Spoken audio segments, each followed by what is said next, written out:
welcome into the party, our party.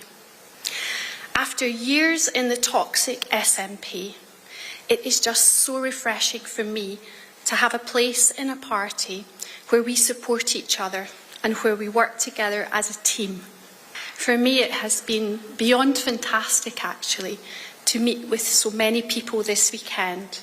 And I look forward to working with you all in the months and years ahead. Conference, leaving the SNP has not been easy. And I don't mean that because I miss my former party at all, far from it.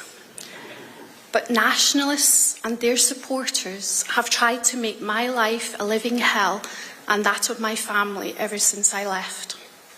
I have had death threats. I had one person say they wanted to brick me in the street, and others say they wanted to burn me and my family alive.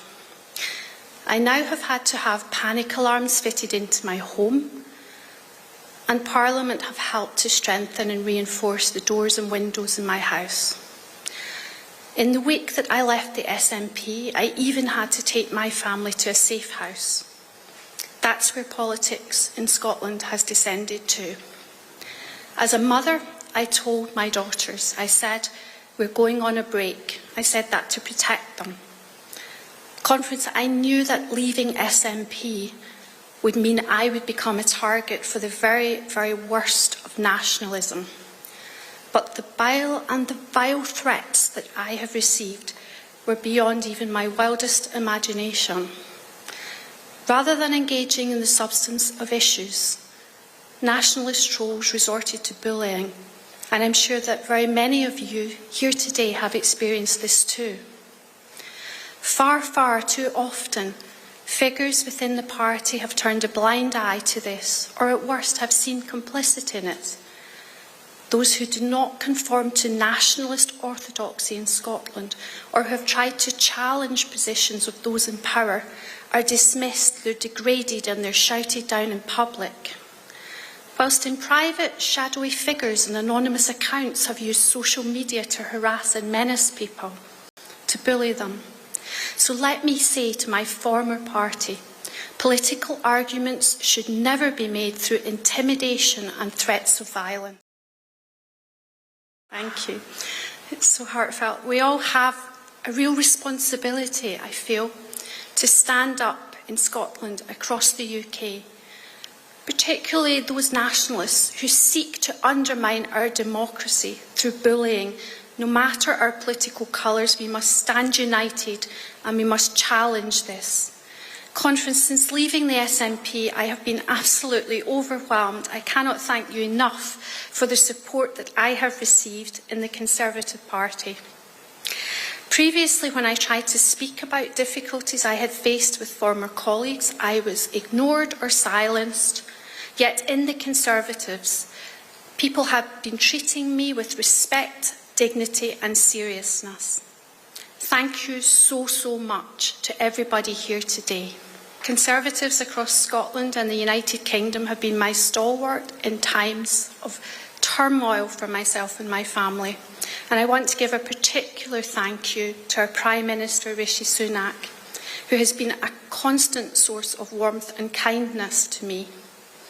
I also want to thank Alister Jack, Secretary of State for Scotland, who reached out and supported my family when we had to go into hiding, and to our wonderful Scottish Conservative leader, Douglas Ross, who has made my transition as easy as possible and who works day and night to promote Scotland and the Union across both of our parliaments. I don't know where he has the energy and finds it from.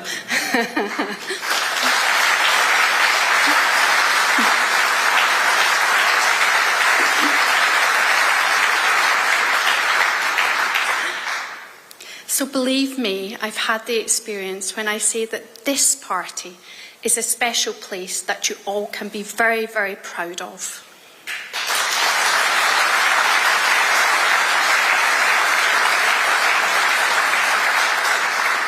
Conference, this year we face a general election, and right across Scotland, more and more people like me are seeing the true face of nationalism. They can see that in so many ways it is ugly and divisive, that it thrives on splitting Scotland, in turning our country inwards and against itself, in two camps, into us and them, when we know that Scotland is so much more. It is diverse and welcoming and such a proud, proud country. So the SNP deserve to lose, and they deserve to lose big.